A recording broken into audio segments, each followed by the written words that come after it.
Assalamualaikum warahmatullahi wabarakatuh. Hai teman-teman, kembali lagi dengan saya Sipa Piola Maulida. Nah, pada penjelasan kali ini yaitu DHCP dan ARP, Mikrotik MTCNA Preparation. Nah, kita langsung aja ke DHCP konsep.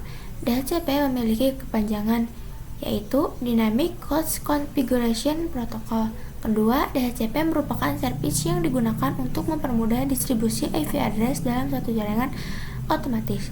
Ketiga, DHCP running dalam satu broadcast domain atau satu jaringan. Terdapat 3 jenis tipe pada DHCP, yaitu pertama, DHCP server sebagai penyedia layanan DHCP ke klien. Kedua, DHCP klien sebagai layanan penerima DHCP dari server.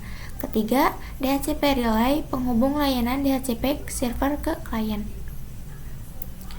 Kedua, ada DHCP konsep. Jika teman-teman tahu, IPv4 delivery time jenis penelitian IP address ada 3, yaitu unicast, kedua multicast, ketiga broadcast. Nah, broadcast itu seperti apa sih? Jadi, misal terdapat satu switch lagi yang dimana switchnya itu memiliki satu jaringan LAN tersendiri.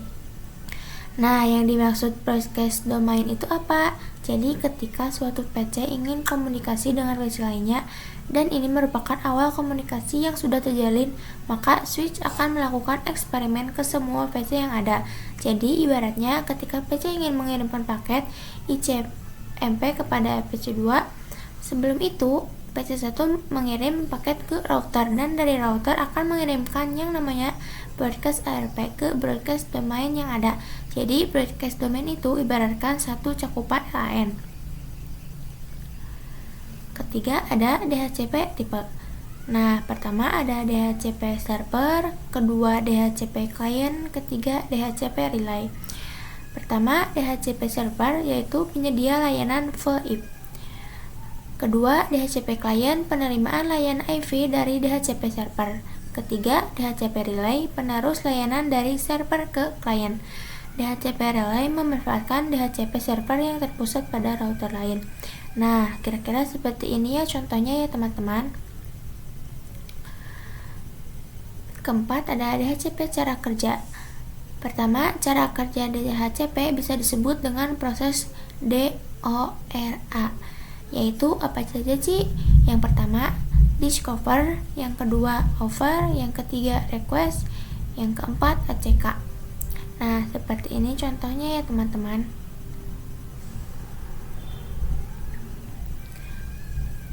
Keenam, ada konsep ARP. Pertama, ARP kepanjangan dari Address Resolution Protocol. Kedua, digunakan untuk mapping IP address layer 3 dengan MAC address layer 2. Ketiga, untuk menghubungkan kedua device, informasi ARP keduanya harus saling memiliki. Keempat, ARP bekerja secara dinamik atau otomatis. Kelima, semua interface memancarkan ARP enable. Kelima, dapat juga dikonfigurasikan secara manual atau static ARP. Ketujuh, yaitu konsep ARP. Jadi misalnya kita coba implementasikan pada topologi PernetLab. Jadi cara kerja ARP itu misalnya ada VVC3 ingin koneksi ke internet, maka nanti ARP akan dicatat di router. Jadi ARP itu akan dicatat di bagian ARP table, yang dimana ARP itu dicatat ketika ada suatu paket yang masuk ke router, baik itu masih lewat Ether 2 ataupun keluar dari Ether 1. Jadi ARP dicatat ketika ada suatu paket masuk ke router atau perintah keluar dari router. Yang terakhir yaitu contoh praktek. Nah, kita coba ping ke PVC5. Pertama, cek dulu IV dari PVC5, yaitu ketik show IV lalu enter. Nah, ini seperti ini contohnya ya. Yang kedua yaitu kita cek 8.8.8.8. Nantinya IP address dan juga MAC address-nya si VVC5 akan dicatat di ARP table yang ada di router Mikrotik kita. Nah, penjelasan kali ini segitu saja teman-teman. Terima kasih. Dadah.